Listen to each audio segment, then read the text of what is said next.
our next live this week. It's I, the alphabet I, and it's I for Islam. A lot of you all are probably wondering about what kind of iconography we could be talking about if we were talking about Islam, and that's precisely why we have taken I. We could have done I for Indra, but that would have been the beaten path. We decided to take the non-beaten path and do I for Islam. So Islam in its purest sense is considered an iconoclastic religion, a religion that does not believe in icons whatsoever. But, but the depiction of living things which is expressly forbidden is not forbidden by the Quran Sharif itself. It is actually the hadiths or the sayings of the Prophet, or what the Prophet is supposed to have said as narrated by others, in which we find that the Prophet has a great problem with depictions of any of God's living creations. And these are essentially humans and animals and not really anything else. So there is actually much debate in Islam as to what can and what cannot be portrayed.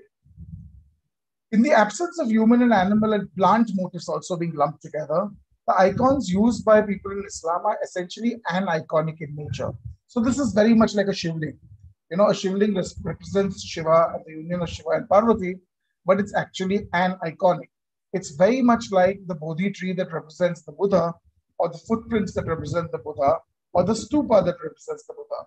So because human beings are incapable of worship without some iconic representation, these icons are not humanistic or animistic icons, but are often aniconic and symbolic in concept and context. Vegetable and geometric motifs are acceptable. Calligraphy is raised to a huge high art, and certain specific symbols have taken the place of icons.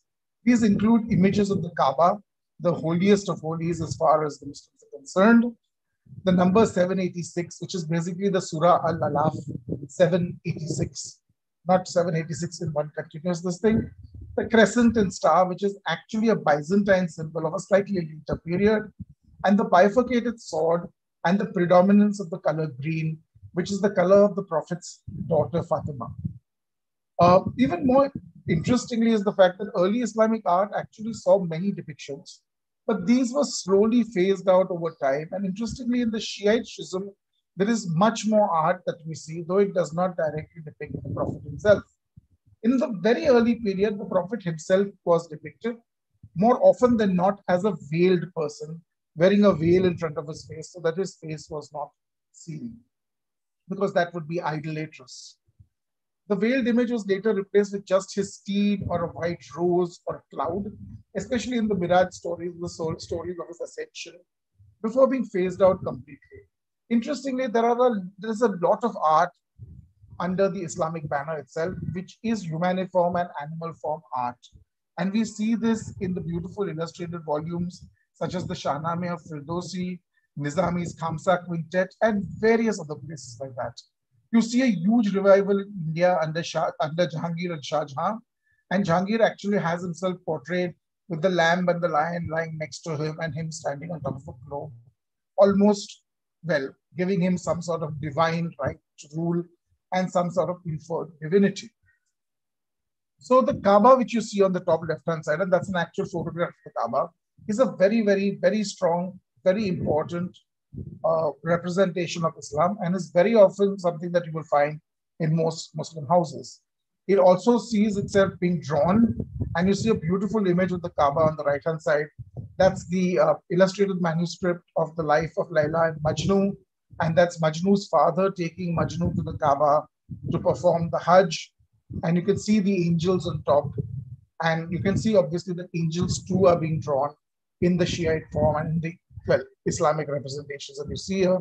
And clad in white are all those people performing the Hajj, as they do even today. On the bottom left-hand side, you see a beautiful carpet, a woven carpet with the Kaaba and the entire complex in which the Kaaba sits. And this is something very typically seen in Islamic houses also. More often than not, images of the Kaaba or images of a carpet like this, or some of the images I'm going to show you next, are placed on the wall facing the west in the house, because this is the direction to which all the Asian Muslims pray.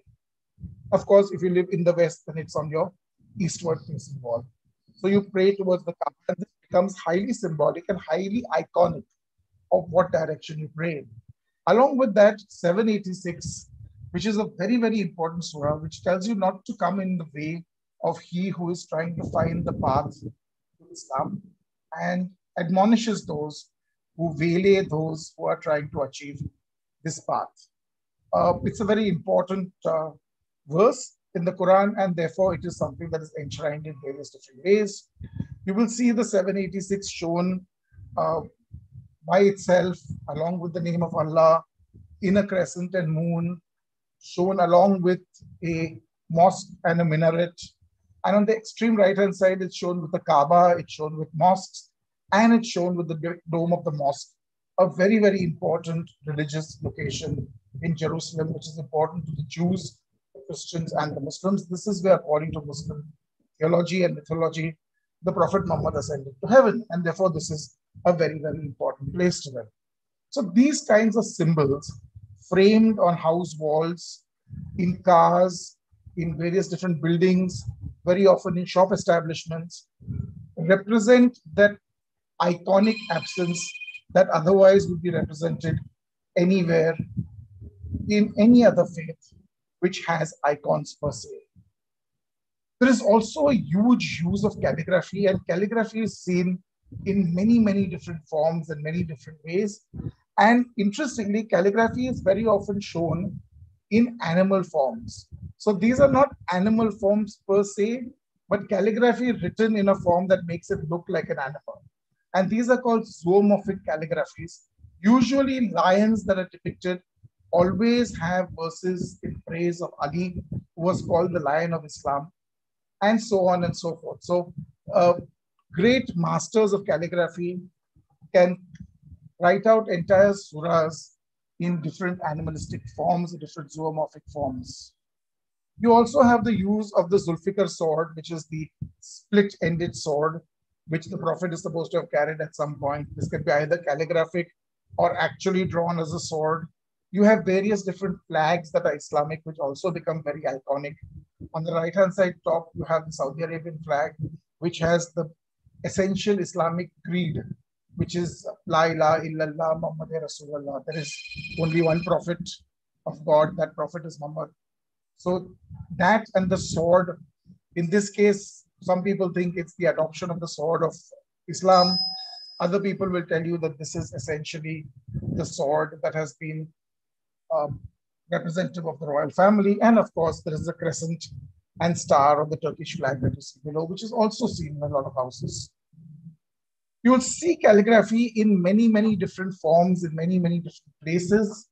And Islamic artisans take calligraphy to a high art because of the lack of any other things that they can use in a representative manner. So what you see on the top line are all different depictions of the Arabic word Allah. So on the left, you have a very simplistic calligraphy, and it becomes more and more complex, and you have a mirror calligraphy on the right-hand side. So these are the different ways in which this calligraphy and calligraphic values are represented, and in turn themselves become wall hangings and icons and replace icons in many different ways. On the outside of Islamic structures, religious structures, large bands of iconography very often replace the places where icons would have been on Hindu structures or Muslim or Jain structures or Buddhist structures. You can see at the bottom center the Qutub Minar and the beautiful Nastaliq calligraphy that is seen on the Qutub. You can also see the beautiful calligraphic writing of an illuminated manuscript, which is illuminated without any human or animal figures. And on the right-hand side, you can see metalworking calligraphy too. So calligraphy is seen in many different forms. You also have within the sacred space of the mosque something known as the mihrab. The mihrab is a small niche in the wall, or the western wall of a mosque in India or in Asia, and it points towards the Kaaba and is therefore the direction in which you face and pray. And it should be a very simple notch in a wall. But what it becomes is, instead of being a simple niche or notch, it becomes an incredibly complex, very beautiful, almost iconic sculpture or a structural element, okay, which is virtually sculptural and is heavily embellished in tiles, as you can see on the left-hand side and the center, and is carved directly into the sandstone as a scene in the Indian example on the right hand side. So ladies and gentlemen, even when there is no icon, they can be substitute and iconic representations, and Islam abounds with tons and tons of these. So this is a short but important point that we want to make in the iconography series, that nobody is outside the realm of iconography. Even those who are iconoclasts actually have icons of their own. So these are our different handles on Twitter, Instagram, Facebook, and LinkedIn. Do follow us. Do follow our Learn with INSTUCEN and Lockdown Gyan hashtags. And of course, do follow our A to Z series of iconography at 3 o'clock, Mondays to Fridays on YouTube. Thank you very, very much for being with us. Tomorrow is J, and it's J for Jesus. I look forward to seeing all of you on there. Thank you and take care.